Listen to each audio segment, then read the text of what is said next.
Great. Okay, well, I'll start by putting you to sleep just to get you in the mood. Awesome pork-fed presentation watching, my favourite thing. Now, this is again part of the request that was put into the suggestions that you wanted to know more about what was happening in the market. Now, some of you will have been exposed to parts of what I'm about to talk about, but in essence, I've synthesised 3 or 4 different presentations I've seen over the last month that I thought were pretty useful. And I've referred to some of the things already over the last day and a half that I'd seen, but we'll just whip through it here. If you've got any questions, pull me up. So I'm going to go at a fair pace because there's a bag load of slides here. So let's roll. Keep me on time there too, Maria. So there's no massive structure to this. There's just a few tidbits here that you'll find interesting. Now, there was some elements around around Australia and the local landscape that were discussed at the conference in Melbourne, which is the Innovation and Tech Fest thing. And a couple of things I took away from that. Firstly, 25 years ago in Australia, there were 6 law schools. Today, there are 32. So what does that tell you? A hell of a lot more lawyers being pumped into the system. I thought that was a really interesting observation, which then leads into my next slide, which, in fact, sorry to lose it on a couple after, but talking about the use of lawyers. There were a number of conversations. Michelle Marnie, who some of you know and are familiar with, who's now heading the legal project management side of Mallisons and is fairly senior there, talked a lot about what they're doing with their lawyers. So this is a lawyer perspective on getting in touch with what their clients need. And I like empathy probes was what she talked about. Other things popped into my mind there. But they talked about getting their partners far more switched into what their clients require, so getting into the minds of the client. So the key thing she said there is all of their fee earners have to be looking at everything through the client's eyes, which is not the way traditionally partners and lawyers have done it. I mean, you get your rainmakers who are good at getting deals, but there's an active push within the firm to get their lawyers to do that. So interesting, right? An interesting change. And this I thought was this was a useful thing we could apply to our business. And we should anyway, right? But having client focus and always be thinking about things from the client's perspective. But the last one here I thought was really interesting. And she said this is from a law firm perspective, but very relevant to us. Allow workers 1 and 2 steps removed from the client to gain the same insight. So your person who's sitting on a scanner in the operation in Sydney who's never spoken to a client, never met a client, doesn't even know maybe at the pointy end what we do, it's not helpful, right? If they go, oh, you know, I can finish this other half of the folder tomorrow, we can push the job back 2 hours. If they get the same insight into the clients that we do, the salespeople do, and the frontline people do, it's very, very important for the business. And I would say that used to be the case probably when we were smaller because it was easy to do in a piecemeal basis. Okay. Then we heard from a partner in a US firm, and I wasn't familiar with the firm, so I don't know how big they were. But he was talking about some things happening around the US market, one of which was that there was one large law firm that he wouldn't actually say who it was, but had done some research that said there was a 10% drop in revenue due to technical innovation. Now, the way he explained that was that the review, or the money they're billing for review, particularly paralegals and junior lawyers, is really dropping away in the States significantly through the use of technology. And he said that because of these things and these environmental conditions, what's happening is in the US, they're now producing lawyers, a tiny number of lawyers by comparison to what they were 10 years ago. It's down to the levels they were generating in 1974. So it gives you a massive sense of how things are rolling off there from a lawyer perspective. Now, this is good news for us, right? This is just saying that what's happening here is happening probably in a more advanced way in the States. So it's a tsunami coming. In the US now, they're pushing much more tech requirement and broad management requirement on graduates. I think they're doing that here to a certain extent, but maybe not to the same extent. And this was just an interesting number that they threw up. The tech legal spend as a percentage of revenue is 0.83% and climbing significantly. So they're starting to plough a lot more money into technology. So there's definitely an understanding in the US that that's important. Okay, now I've shamelessly stolen a couple of slides from Sam Nicholas, who's the COO of Gilbert & Tobin. Some of you may have met him. He did a tour of our office a while back. Ex-McKinsey consultant, super bright guy, best presentation for me of the whole thing. And I thought just giving you some of his insights might be useful because these guys are considered pretty innovative, right? That'd be fair to say, Julian. They're positioned as a Yeah, they were just trying to get you, your head in the game. But no, they are. I mean, they've got a managing partner who's really pioneered sort of fixed price services where they won the big Telstra deal, and I think they've done very well. But they put this guy in to really shake the business up. So he talked about the innovation and the imperative and the speed with which they can get started. Now, I'm not going to go through all these in great detail, but they're sitting in the presentation for you to have a look at. Let's go on to the next one. And he talked about positioning the firm so that they can be the technical leaders in the market. Now, I guess they'd be considered tier 2, probably top end of tier 2, maybe? Probably the large law firm, rather. Would they be in the top? They wouldn't be in the top 10, though, would they? No. Sort of top of the middle tier, maybe, yeah. So firstly, he said the first thing was mindset, because a lot of lawyers have got a lawyering mindset, and he talked about the importance of changing that and how the governance and decision-making had to be structured in such a way that it wasn't 200 partners or 50 partners or however many partners in the firm making those decisions. And that the partners have to understand that they're just lawyers. They're not business owners, which is half the problem with dealing with firms, right?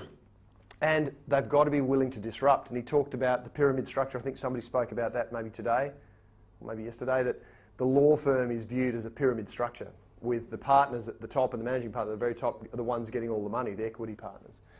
And he said unless lawyers are willing to reduce their hours, which completely is against the notion of a pyramid law firm, it's not going to change. So they're setting up this firm, and I guess with Danny Gilbert being the sort of in control of the firm, it's a lot easier to change that culture.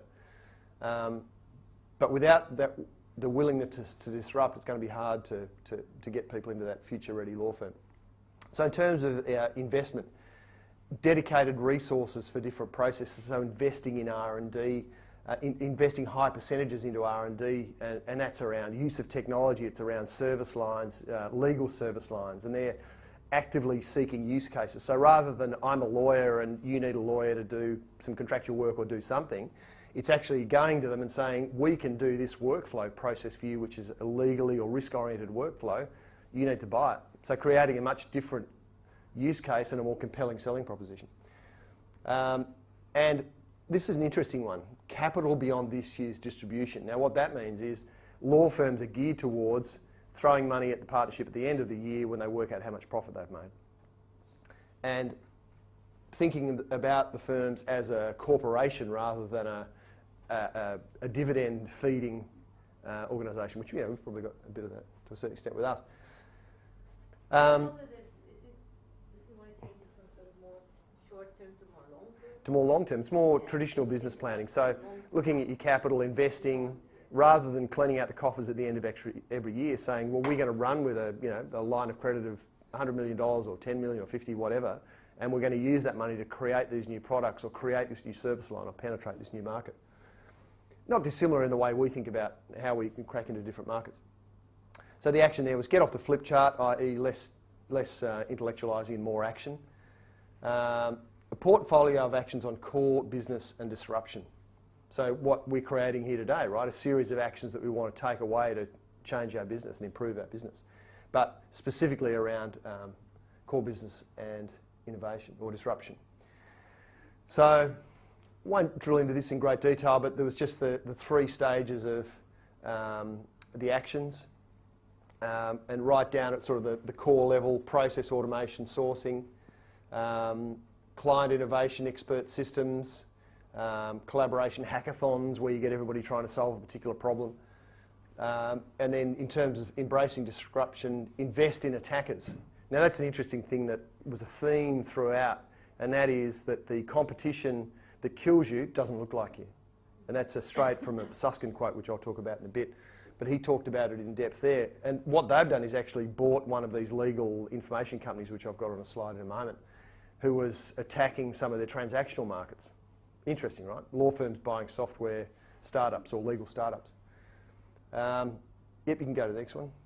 And this one here was the one they bought, Legal Vision. But they looked at some of the technologies that and companies that they're currently leveraging. Now, I was a bit disappointed not to see Law and Order in there, but there it is. But you know, they're embracing some of the technologies we're using, like Trello and SharePoint, Jira, Slack. and HiQ that we're familiar with. So there's a few things we know there, right? Neota Logic is Greg Wilderson, who used to run Discovery here, is now with Neota Logic, which is an information, I don't even know how they define themselves, but they take market data for decision making. It looks kind of interesting. So let's roll. Okay, so then we go to Richard Susskind, and he is an interesting guy. Very powerful speaker. Jules saw him in Melbourne. I tried to drag McGrath along in Sydney, but he had too many other important things on. And he was brilliant. Okay. He's a legal thinker for those who doesn't know who Richard Susskind is. Okay, so he's specific to the legal market. We might consider getting his book at some stage for everybody. And his son, yeah. Now his son's the... His son's a bit broader in terms of focus, but Yeah. Susskind's Taking the baton. Well, he used to be a technologist. He used to work in the IT department at Masons. Yeah, in practice as well. Very cool. Yeah. So the first thing Susskind said is, in terms of the future, is skate to where the ice pick... Oh, no, he was asked... puck, sorry, ice puck, typo. He was asked the secret to his success, and he said, I just skate to where the ice puck will be, i.e. where's the market going? How do we want to capture that market? I thought it was a nice quote to start with. And this is one thing I've been harping on quite a bit of late. Do we sell a hole or a drill? Of course we sell a hole, right? We're selling to a client who's got a need, which is a hole. The fact that we've got an organisation of 200 and whatever people that can do a whole lot of stuff is the drill, but that's not what we're selling. We're selling the whole. And remember, a lot of this is in the context of law firms as well, but nonetheless important. Oh, no text on that one. This one was actually, this one was creating, actually BJ liked this one. This was, the text of this one was creating new holes. Thank you very much, BJ. So finding new needs, right? So we're selling a hole, not a drill. So what we've got to do is find new holes, find new use cases. I know, right? You're right there. Yes? We don't have much time, but just curious, do you think we always actually do focus on, we want to sell holes in the drill, but a lot of times, unfortunately, probably we do tend to get excited selling the drill. Absolutely, and that's the problem with new shiny technology. It's like, we do analytics, so what? Lawyer doesn't care. But if you say we sell you a third the cost to do your review, now that's a hole. That's exciting. Okay, next. Thank you, Maria. Thank you for your support.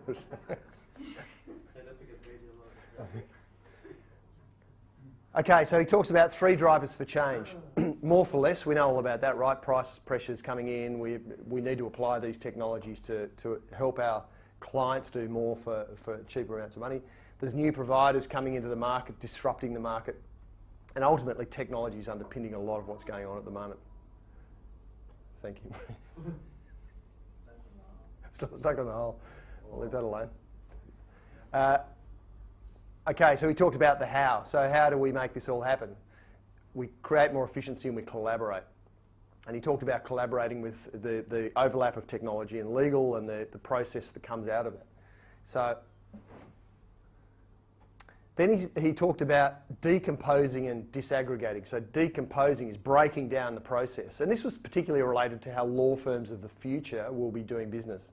Right now, law firms still are often controlling the whole process and saying, we'll do the hosting for you and we'll charge you this, we'll do the processing for you, we'll do this. And we'll do the managed review, we'll do the data entry.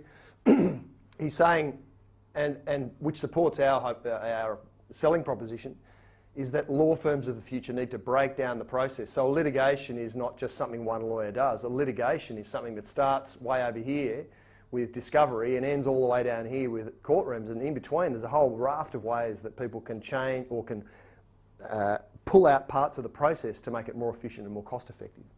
And then, so decomposing is breaking it down. Disaggregating is then outsourcing parts to different people. So obviously, the more disaggregation that occurs within a law firm, the better it is for us because it's the more work they're giving us. He then talked about multi-sourcing, and multi-sourcing being the notion of, this disaggregation and sending parts of the process to other people. And there's a whole range of different things here, some of which will make sense to you, some of which won't. I thought one good... Sorry? What's nearshoring? That's like in the UK, they've got a lot of review teams now in Ireland. Yeah. So, which technically that is offshoring, but it's like us putting a coding team in Tasmania or the Northern Territory where, you know, labour rates might be lower and we might get some, you know, incentive from the I government. guess the supply way of showing that you're not sending it all the way to India. But So you yeah, can Exactly. everybody thinks India, Philippines when you say offshore. Exactly right. you're charging them. Any others there? Any comments on? I won't go through the lot. Solo sourcing. Solo sourcing. Yeah, what's that? Can't remember. All right. Okay. I'll get back to you on that one. Tell me what it's I going think to it the was next slide. like outsourcing. Take the question on notice. Yeah, that's right. You send it to one person. Sure. Okay, so the competition that kills you doesn't look like you. And I thought that was an interesting comment. So there's all these, you know, legal services that are starting up in the US, technology-based legal services that are having a profound impact on certain parts of the law. And again, technology-driven competitors that are taking big chunks of the traditional law firms' work away. What does that mean for us? Who's our competition that doesn't look like us? Microsoft 365. Absolutely, yeah, that's a great example. Yeah, it's in a way like digital cameras and smartphones. Yep, The smartphones kill digital cameras, but digital camera people were looking at other digital. yeah, or digital cameras killing the traditional Polaroid, yeah. Okay. So this was a slide I won't go through in detail, but it talks about Moore's Law. Who knows what Moore's Law is? What is it? Moore's, M-O-O-R-E-S, Moore's. No? So Moore's Law is a technology principle that says roughly every 2 years the processing power will double in capacity. Now, it's crazy how accurate that's been. Since, it was 1974, I think it was posed initially, and it continues. It hasn't stopped. Hard disks effectively double every 2 years, processors effectively double every 2 years.